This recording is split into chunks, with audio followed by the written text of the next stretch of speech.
The night was cold, and the sky was full of thunder. Rain fell hard on the trees of the deep forest. Everything was dark, quiet, and wet.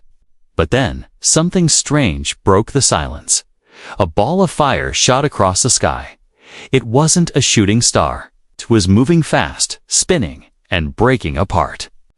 A loud sound followed boom. The earth shook as the object crashed deep inside the forest. Trees fell, birds flew away, and silence returned.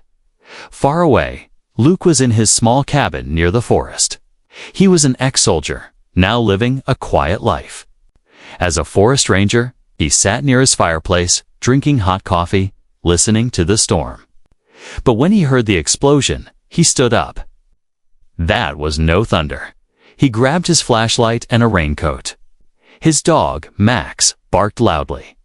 Luke said, "Stay," and stepped into the rain.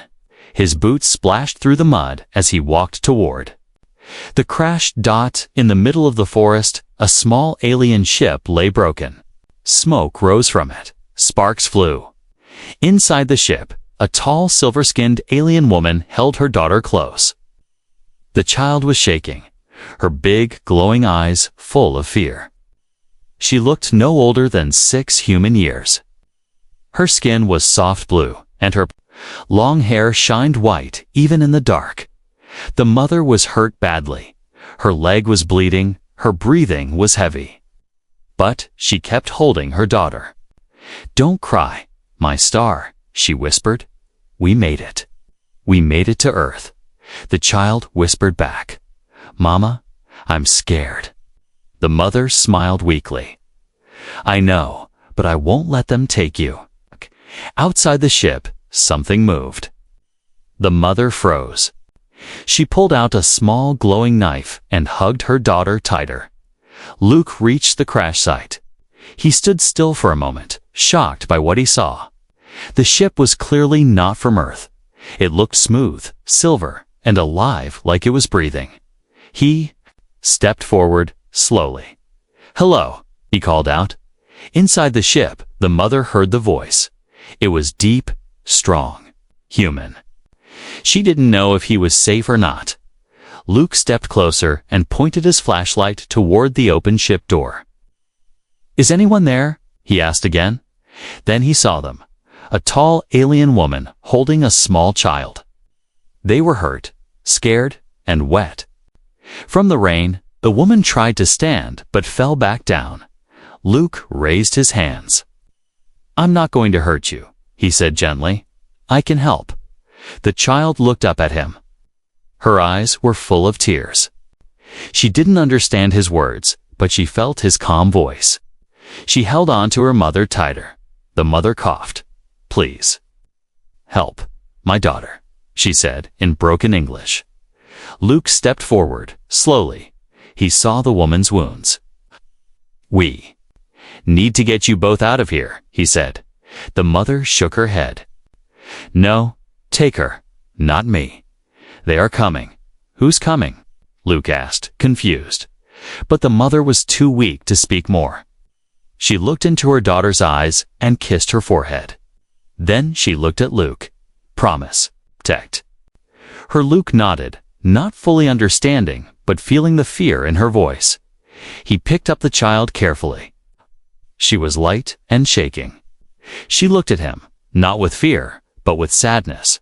As he turned to leave, the mother pressed a small glowing crystal into his hand. "She needs this," she whispered. Then she lay back, breathing slow and shallow. Luke ran through the rain, the child in his arms, the strange crystal in his pocket. He didn't know who these aliens were. He didn't know what was happening. But he knew one thing: someone was coming. And they were dangerous as he disappeared into the trees. Above the dark clouds, a shadow passed silently across the sky. Another ship had entered Earth's atmosphere. The rain kept falling as Luke ran through the forest, holding the alien child close. Her body was cold, her skin soft like silk, and her eyes wide with fear. She didn't cry, but she held on to him tightly. Luke could feel her tiny hands shaking. When he reached his small wooden cabin, he quickly unlocked the door and stepped inside. Max, his dog, barked once, then stopped when he saw the child in Luke's arms. Max tilted his head, confused. Luke placed the girl gently on the old couch near the fireplace. He wrapped her in a warm blanket. She sat still, looking around with her glowing eyes, not saying a word. Her long white hair was wet and sticking to her face. Luke knelt in front of her and spoke softly, "You're safe now. You don't have to be afraid." Of course, she didn't understand him, but something in his calm voice made her feel a little better. He poured some warm milk in a cup and handed it to her. She looked at it, then at him, unsure. Slowly, she took it and drank. Her hands still trembled. Luke stared at her, full of questions. Who was she? Where did she come from? Why was she and her mother running? And who was following them? Then he remembered the crystal the mother gave him. He took it out of his pocket. It was small, glowing softly with a blue light. When he brought it close to the girl, the crystal pulsed like a heartbeat. The girl touched it and smiled for the first time. Luke sat on the floor, rubbing his forehead. What the hell is going on? That night, Luke stayed awake. The girl slept on the couch, curled under the blanket, her breathing soft and slow. Max lay next to her, watching her like a guard dog. Luke picked up his old military radio. He thought about calling someone, maybe the government, maybe the police, but something inside told him not to.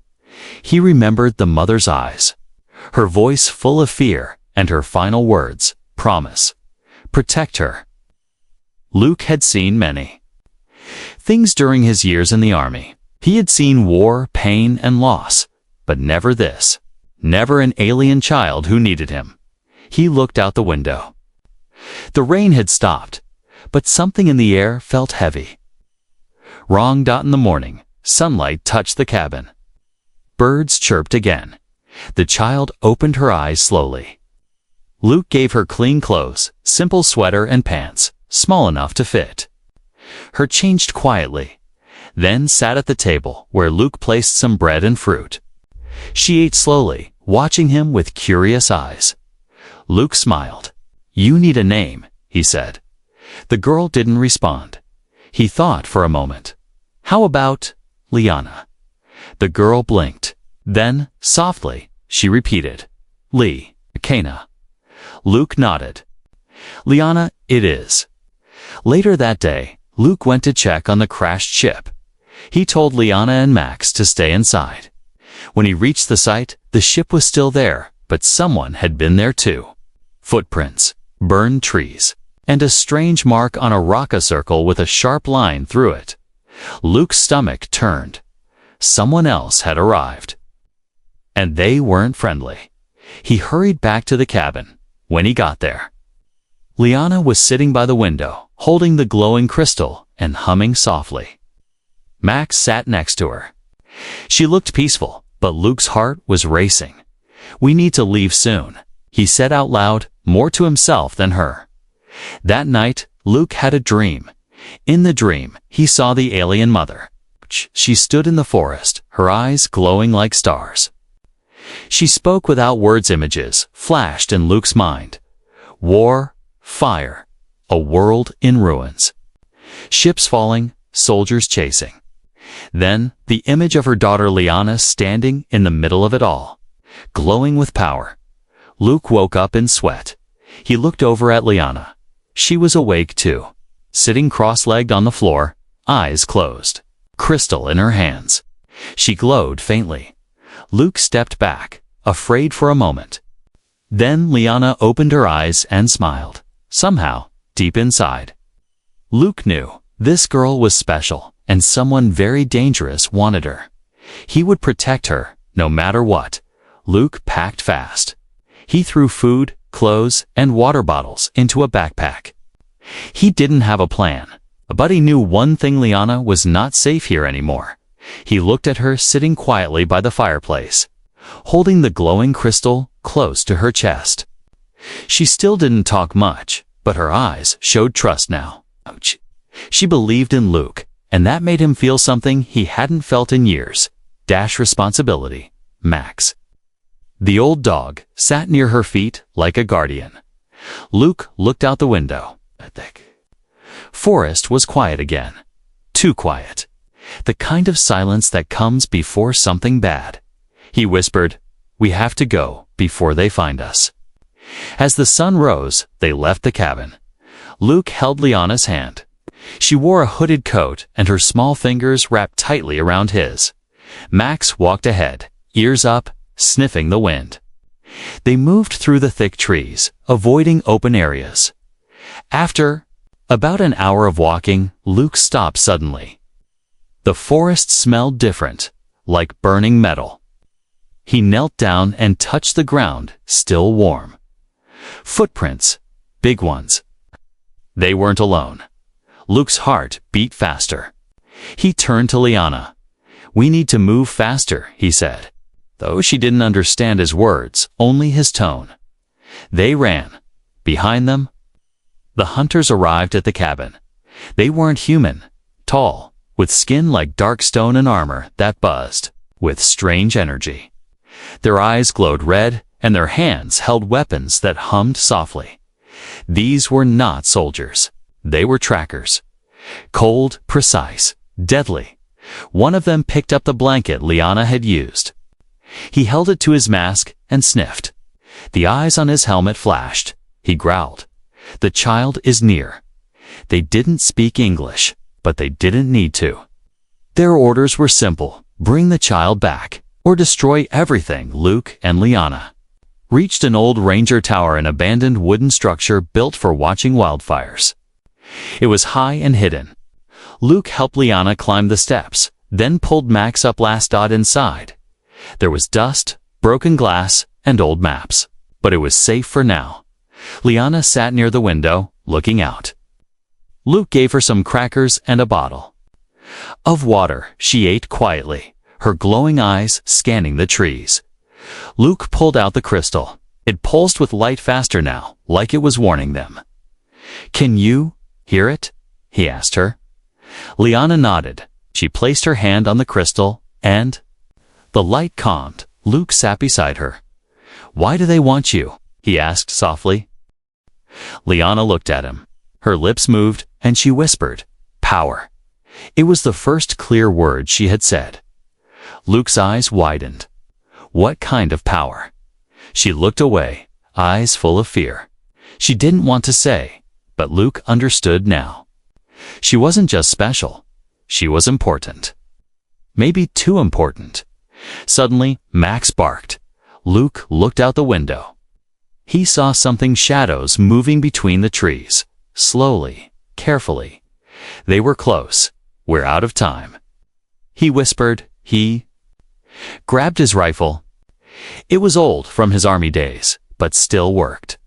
He placed it near the window and started laying out traps, tripwires, noisemakers, flares. Whatever he had, Liana stood up and looked at him. Her face calm now. "Hide," he told her, pointing to a crawl space under the wooden floor. She shook her head. "I help." Luke was shocked. "You don't have to. I help," she said again, stronger this time. Luke looked into her eyes. She was scared, but she was brave. He nodded. "Okay, we stay together." The hunters reached the base of the tower. They looked up. One pointed. "They are here." Suddenly, a loud bang echoed. The first trap triggered. A flare shot into the sky, lighting the trees red. Max barked again. Luke fired the rifle once, twice. He wasn't trying to win, just trying to buy time. Liana stood behind him, holding the crystal. It began to glow brighter and brighter. Her hair floated slightly. The air around her shifted. The hunters began to climb the tower. Luke shouted, "Now, Liana." She raised the crystal. A blast of blue light exploded from her hands. It hit the first hunter, throwing him off the stairs. The second stumbled, confused. The other stepped back. Luke turned. eyes wide. "What did you just do?" Liana was breathing hard. She looked weak, like the light had taken her strength. She whispered, "They fear me. They want to use me." Luke understood she was a weapon, or maybe a hope. And either way, the hunters would not stop. He picked her up. "We can't stay here." He looked down at Max. "Time to run, boy." And with one last look at the burning trees below, Luke kicked open the back window of the tower and jumped into the thick brush, holding Liana tight. The chase wasn't over. It had just begun. The night was quiet again, but not peaceful. The air in the forest felt heavy. Luke had found a small cave behind a waterfall hidden deep in the valley. That's where he brought Liana and Max after escaping the hunters. Cold water dripped from the ceiling. The wind howled softly outside. Liana sat near the fire Luke had built. She didn't speak much now. She looked tired, more tired than any child should ever look. The glowing crystal lay in her lap, its light dim and flickering. It was weaker now, just like her. Luke wrapped a blanket around her shoulders. "You'll be okay," he said softly. "You're safe here." Liana didn't answer. Max sat by her feet, his eyes never leaving the entrance of the cave. Even he seemed to feel the danger in the air. Luke stepped outside for a moment. He looked at the stars above the trees. His mind was full of questions and worry. They had only known each other for a few days, but Luke already felt like Liana was family. He didn't understand why, but he knew he had to protect her. Suddenly, a strange humming sound filled the air. Luke turned fast. Behind him, the forest glowed blue. Something was floating through the trees, low, bright, and silent. A shape. No. A person. Luke raised his gun, but then lowered it. It was her. The alien mother. Her body looked transparent, like light and smoke mixed together. Her feet didn't touch the ground. Her silver skin shimmered, and her long white hair moved like it was underwater. She had come back. Luke stepped forward. "You're alive." Her voice came like wind in the leaves. Not alive, but not gone. Luke's eyes widened. "How are you here?" She smiled gently. "Liana called me." He looked back at the cave. Liana sat still, her eyes closed, holding the crystal close. She had summoned her mother. Somehow, the mother floated closer to Luke. "There is not much time." Luke's voice cracked. "She's getting weaker." "What do I do?" The mother looked sad. "She holds too much inside. Her body is small, her heart is kind, but the power, it burns." Luke looked down. "Then why did you bring her here?" "Why Earth?" "Because she is hope," the mother said, her voice trembling. "On our planet, they only wanted war. They wanted to turn her into a weapon, but she is more. She can heal, protect, grow life where there is none." Luke whispered, "She's just a child." "She is more than that," the mother said. "But she needs love, a family, a guide. That is why I gave her to you." Luke looked shocked. "Me? I'm no father. I don't even know what I'm doing." "You care?" she said, "and that is enough." The wind howled louder. The sky turned darker. A storm was coming. The mother began to fade. Her form flickered like candlelight in the wind. Luke stepped forward. "Wait, don't go. She needs you."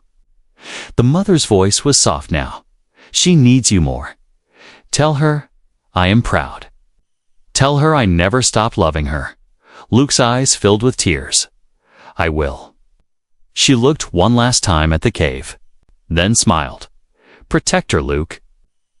And with that, she vanished like mist in the morning sun. Luke walked back into the cave. Liana was awake now, eyes wide and full of tears. "You saw her, didn't you?" Luke asked gently. She nodded. She nodded. "She loves you very much," he said. Liana placed the crystal against her chest. A single tear rolled down her cheek. Luke knelt beside her. She told me, "You're not just powerful, you're special. You can make things grow. Heal things." Liana looked at the fire. "But I can also break things," she whispered. Luke shook his head. "That doesn't matter. Everyone has light and shadow inside. What matters is what you choose to do." She looked into his eyes. "And you? What will you choose?" "I already chose," Luke said. "I'm staying with you. No matter what." That night, Liana didn't cry. She curled up beside Luke and Max near the fire. Luke placed his hand gently on her shoulder. Outside, the rain began to fall, but inside, there was warmth.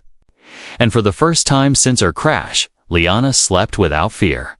Far away, in the dark sky, another ship passed silently over the earth.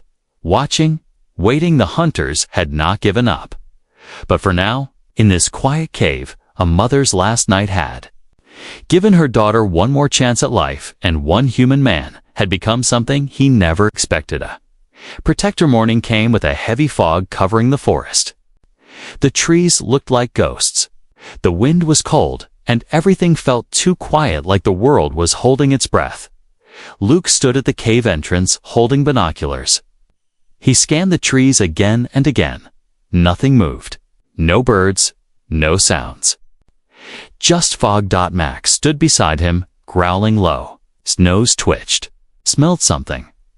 "They're close," Luke whispered. Behind him, Liana sat by the fire. Her face was pale. Her eyes glowed less now. She looked weak, but calm. The crystal in her hand had turned cold.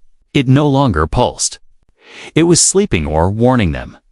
Luke turned back inside and started packing. "We can't stay here anymore," he said, trying to sound strong.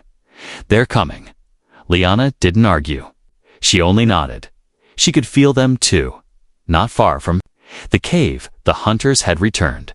5 of them, dressed in black armor, moved through the forest without a sound. Their red eyes scanned everything. One held a tracking device. It blinked faster and faster. "The child is near," said the leader in a low, crackling voice. They were faster this time. Smarter. They knew Earth now. They knew Luke's tricks. They had come prepared, but so had Luke. As Luke, Liana, and Max moved through the forest, Luke activated traps he had made long ago. Wire snares, trip mines, smoke bombs, hide palms hidden between roots and rocks, he whispered. "Stay behind me. Hold Max's tail if you get lost in the fog." Liana grabbed Max's tail gently. The dog didn't move. He just kept walking, ears up, body alert. Suddenly, an explosion sounded behind them. Boom. One of the traps had worked. Then another crack. The sound of metal hitting metal echoed through the trees. "They found the trail," Luke said. "Now they're angry." The ground shook. The fog grew thicker. The hunters were now chasing them. Luke led them to an old mining tunnel abandoned for years. It was dark and narrow, but safer now. He lit a flare and guided Liana and Max. Inside, the tunnel went deep into the hill. Cold air blew from within. Liana's breath became short. She leaned against the wall, weak. I feel strange." Luke knelt beside her. "You've used too much of your energy," he said. "The crystal is quiet now." She looked at the glowing stone. It was dull. No shine, just stone. Luke looked at her. "You don't have to fight. Just stay alive. That's enough for now." She smiled weakly. "But they want me." Luke looked toward the tunnel entrance. "They'll have to go through me first." Outside, the hunters stopped at the cave.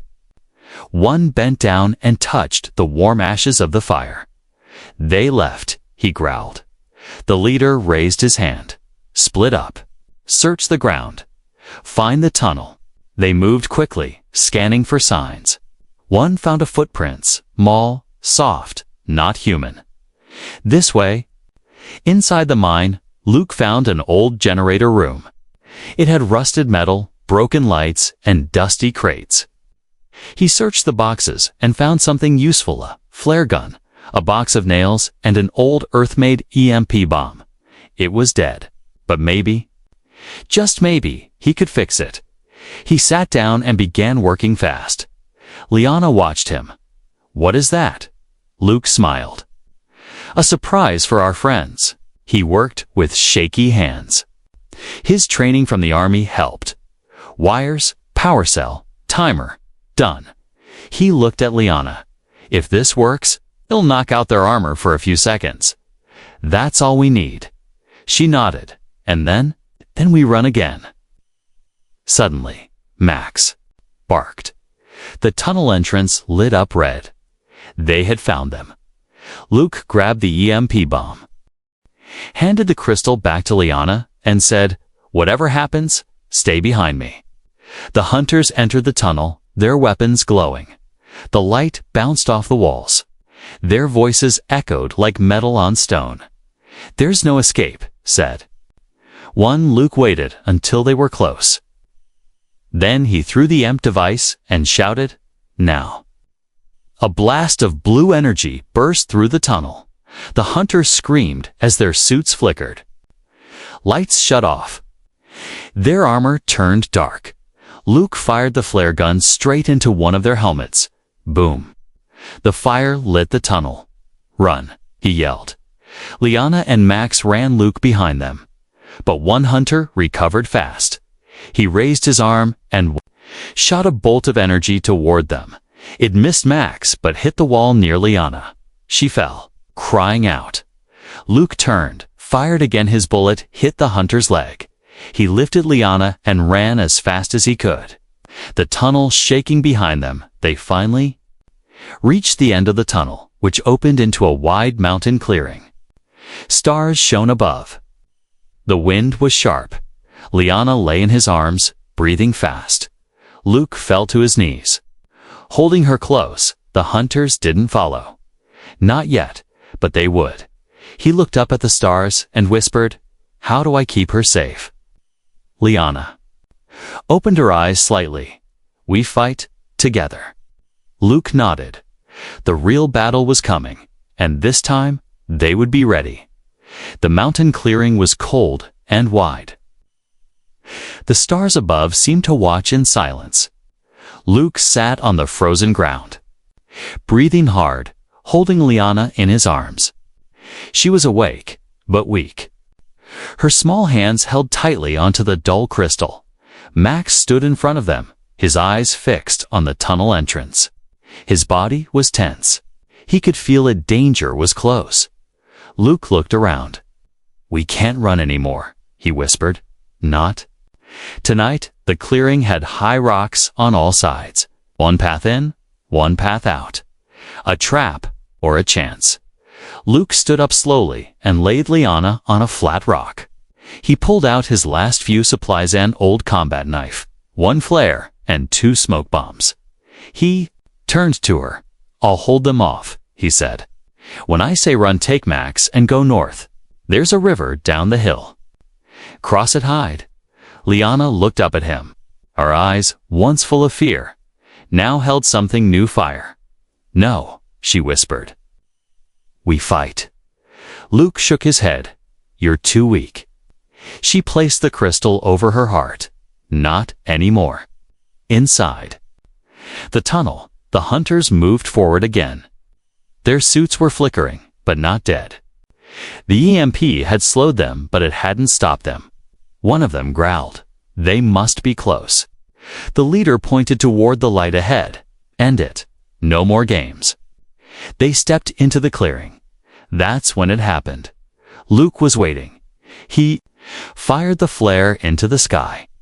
A bright red flash blinded the hunters for a moment. Then the smoke bombs exploded. Covering the area in thick fog, Luke ran between the trees, knife in hand. He cut one hunter's arm, then ducked behind a rock. Max jumped and bit another on the leg, dragging him down. The leader shouted, "Find the child!" Through the smoke, a new light appeared, blue, glowing, strong. Liana stood tall in the middle of the clearing. Her white hair floated around her head like wind. Her eyes shined like stars. The crystal on her chest glowed so bright it lit the night. The hunters stopped. Even Luke stared. She raised her hand. The ground shook. Rocks lifted off the earth. Trees bent backward. The air turned warm. One hunter aimed his gun. Before he could shoot, a blast of blue light hit him in the chest, sending him flying into the trees. The others tried to run. Liana lifted her arms again. The wind howled louder. A circle of light spun around her. She wasn't a child anymore. She was power. Luke stood frozen. He had seen tanks explode. He had seen bombs drop. But this was something greater. Liana's voice echoed through the clearing. No more running. The hunters turned to the leader. "What do we do?" He looked at her and saw the truth. This was no ordinary girl. She was a being of energy, a spark of life from a dying world. His mission had changed. "Retreat," he ordered. Now, but it was too late. Liana lifted both hands, and a shockwave of light spread across the ground. It knocked the hunters down. Their weapons shattered. Their armor broke apart. The forest fell silent. The hunters lay still. Liana fell to her knees, breathing hard. The crystal dimmed again. The power had cost her. Again, Luke rushed to her and caught her before she fell. "Liana," he cried. Her eyes opened slowly. "I didn't want to hurt them. You saved us," he said, holding her close. "You saved everyone." By morning, the sky turned orange with the rising sun. The clearing looked different now, peaceful. Safe. Luke built a small fire and wrapped Liana in a warm coat. She rested quietly, Max lying beside her. The hunters were either carried away by their own ship or left behind. Liana looked up. "They'll come again." Luke nodded. "Then we'll be ready." She took his hand. "You're not afraid." He smiled. "I was, but not anymore. When I have you on my side." She smiled too. For the first time since she came to Earth, she felt something she didn't even know she had been missing: home. The sun rose slowly over the mountain forest. A soft golden light touched the trees, the rocks, and the quiet clearing where the battle had ended. The ground still held the marks of the fight-burned grass, broken branches, and cracked stone. But there was peace now. Luke stood near the edge of the clearing, looking down at the valley below. His old army jacket was torn. His hands were rough, but his eyes were calm. Max sat beside him, tail wagging slowly. Behind them, Liana sat on a rock wrapped in a wool blanket. She stared at the sky. Her glowing eyes were softer now, her energy more balanced. The crystal on her chest no longer flickered, it pulsed gently like a heartbeat. "I feel different," she said quietly. Luke turned, stronger. She shook her head. "Quieter," he smiled. "That's good." She looked at the trees. "Will they come back?" "They might," Luke replied. "But next time, we won't be running. This time, we build." Over the next few days, Luke and Liana worked together. They moved deeper into the forest, far from roads, cities, and satellites. Luke found an old ranger station, broken but standing. It was surrounded by tall trees. A stream ran beside it, and deer walked freely nearby. "This will be our new home," Luke said. Liana walked through the doorway, smiling. "It smells like dust," he laughed. "Then we'll clean it." Luke fixed the roof while Liana cleared the floor. Max carried small sticks for firewood. They worked during the day and told stories at night. Luke spoke of Earth, of oceans, deserts, stars, and cities. Liana spoke of her world of floating gardens, singing moons, and glowing rivers. They laughed, they cried. They healed. One evening, Luke cooked soup over the fire. Liana sat beside him, watching the flames. "I miss her," she said suddenly. Luke: "Didn't need to ask who. She comes in my dreams," Liana added. "She's smiling. Always smiling." Luke nodded. "She gave everything for you." Liana touched the crystal. "And you stayed." "I made a promise," Luke said, "and I keep my promises." She looked at him. "You're my father now." Luke was silent for a moment. His chest felt heavy, but not with pain. With love, he placed a hand on her head and said, "Then you're my daughter." Liana smiled and leaned against him, and for a moment, there was only warmth. As weeks passed, Liana's powers grew slowly, gently. She learned to control the light, to feel the trees, to talk to animals without words. Birds flew to her. Flowers bloomed when she sang. But she never used her powers for harm again. She built a small garden with her hands. It grew fast. Carrots, herbs, glowing blue fruits from seeds her mother gave her. The land around the cabin became alive again. Luke hunted less. He read more. He started writing in an old notebook, pages full of memories, of everything he had seen since the day the sky opened. Sometimes he wondered what the world would think if they knew about Liana, but he didn't care. She wasn't a secret. She was his family. One night, a bright star appeared in the sky. Liana looked up. "That's not a star." Luke squinted. It moved slowly, then stopped. A ship they both watched in silence. It didn't come closer. It didn't land. It just floated there, watching. Liana whispered, "They're still out there." Luke placed a hand on her shoulder. "Let them watch a bit." Ship turned and disappeared into the stars. No attack. No message, just silence. The next morning, Liana woke early. She stepped outside and walked to the edge of the forest. The air was fresh. The world was new. She raised the crystal in her hand and closed her eyes. Light spread from her fingers, soft and blue. The trees glowed for a moment.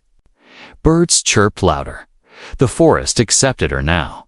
She was no longer a visitor. She belonged here. Luke watched from the window, smiling. "She's not a weapon," he whispered. "She's a beginning." Years passed. The cabin became a true home, strong, warm, full of laughter. Luke aged, but slowly, peacefully. Liana grew taller, wiser, still glowing, still kind. She never forgot her mother, and she never forgot the promise made to her. One day, when she was ready, she would return to the stars, not for war, but for peace, to show others that life could be more. That love, not power, was the answer. But for now, Earth was her home, and a man named Luke was her father.